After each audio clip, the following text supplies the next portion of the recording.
Hey there, it's Sean here from Micro Budget Film Lab, and today I want to talk to you about rearguard and vanguard filmmakers. And I want you to ask yourself, do you think of yourself as a rearguard filmmaker or a vanguard filmmaker? Or maybe you don't think of yourself as either because you're like, what are these words he's talking about? But let me explain a little bit, and then you can categorize yourself or think about what it is that you want to do anyway, how you see yourself as a filmmaker. When I say a rearguard filmmaker, what I'm talking about is people who approach filmmaking strictly or simply in order to make money and to be making movies. And so they'll follow a conventional path in their filmmaking process, not just in the sense of that they try to pursue a normal, conventional film career path of getting discovered and sort of working their way up the career ladder and so on, but in the sense of they aren't trying to innovate in film, they're trying to take advantage of what has come before.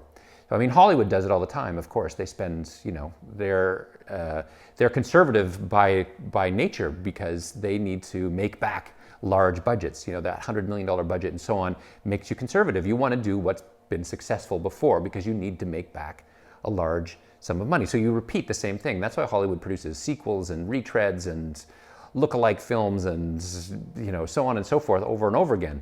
That's rearguard cinema encapsulated. Bringing up the rear of stuff that has pushed before. The trailblazers go in advance, and then comes the rear guard, and that's a totally legitimate path. Lots of wonderful movies are made each year that I watch and I love and I enjoy that are rear guard cinema. But if you're a vanguard filmmaker, it's a totally different thing. A vanguard filmmaker is somebody who sits down and says about the world around them and about film, what do I need to do to capture the contemporary experience that people have? All filmmaking is about engaging with the anxieties that people have in whatever imaginary way and trying to turn those anxieties into a story that people can relate to. And of course, we live in a period where there's an enormous amount of anxiety. There's lots of crises. There's lots of upheaval around the election of Donald Trump, around the laws that he's implementing, resistance to those laws, I suppose support for those laws. But there's that sense that something needs to change, and that sense of crisis, that sense that things aren't as they should be, takes two kinds of forms when it comes to filmmaking. One is in the form of the content of the stories themselves, telling stories that engage with the anxiety that people feel that their kids' lives will be worse than theirs, that climate change is going to destroy huge sections of the environment, population centers. Islands in the Pacific are going to go underwater, and so on. Those kind of very concrete sort of anxieties that people face. Police racism, gender discrimination, all kinds of stuff that are anxieties that people face on a day-to-day basis that you want to engage with. Maybe not directly, but understanding those and coming at them. But there's also the fact that when people exist in a period of crisis, they also are thinking about the world in a different way, and they're thinking about stories in a different way. And that raises the question not only of what's in the story, but how you tell the story. And I always think of, this is in relationship actually to technology, because technology and modes of communication also change the way that we tell stories. I remember being in junior high, I think it was, and the radio stations would tour these films, these comments like music videos, but they would be like the history of rock and roll. And they had one, it was like a school assembly, and we were there, and it was the history of rock and roll, and they were talking to all these rock and rollers, these early innovators in rock and roll, and they talked to Little Richard, and they were like, where did this sound come from? And he said, oh man, we lived beside the railroad tracks, and that was really common then for working class people and poor people, especially black people in the United States.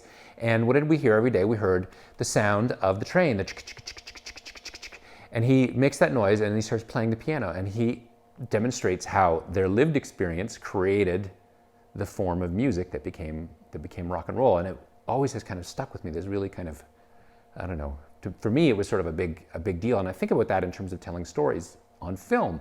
You look at the filmmaking of the French New Wave, for instance, and the jump cut. And the jump cut now is in all kinds of movies, is used pretty commonly. But at the time, it was this huge innovative thing. And what does the jump cut represent? It represents the modern experience that people have in relationship to time. That time, we live in a world where we take long road trips, where we experience long periods of time doing the same thing over and over again. That's sort of industrial society and I guess post-industrial society, where you sit at an office and long periods of time, and you experience time in a series of jumps, because if you were to remember the entire way that you drove home for an hour and a half every day, or that 7 hours, 8 hours of time where you just sat at your desk and did repetitive tasks, you would lose your mind. And so you remember these kind of high point moments that aren't necessarily, clearly linked to, an exciting moment per se, but something about that moment made it stick in your head. So you have these flashes, these jump cuts of memory. And so I believe that the reason why the jump cut took hold in terms of storytelling with film is because it speaks to the current, the experience that people have of time in the modern era, that it's really important. So there's this content, and then there's the form, and the question of form is always changing, as is the question of content. And so are you trying to find the kinds of storytelling forms that speak to people now? And I don't even, I wish I had the answers to those. I really don't know all the ways that have changed in the way that we tell stories. There's the obvious ones in the use of Skype and video and POV cameras with sort of found footage stuff. That obviously plays a role in terms of how we tell stories. But other ways in terms of the way narrative is structured, for instance, or how we would edit it and so on, how that's changed. So thinking about just those ways of storytelling form, do you think about those kinds of things? Do you think about the crises that are existing and how people experience those emotionally, and how you would represent those emotionally? Because telling stories is about emotional as much as it is intellectual experience. Because if that's what you do, then you're a vanguard filmmaker as far as I'm concerned. You're somebody who's trying to push the form forward based on our current experience. You're trying to blaze a trail. And that, to me, is the best if you're going to be a micro-budget filmmaker, if you're going to make films outside of the Hollywood system. That's what you have to be. You can do certain things, like there's genres, for instance, like horror, where you can make micro budgets if you do them really well and tell, very similar stories to the other kinds of horror stories that are out there, and you can have some success with them. There's no doubt about it. That's why a lot of people have done that. Historically, there has been a market for that. I think the market is tighter now. It's more difficult to break into a market with a horror film. But you can do that. But for those of us who aren't horror aficionados,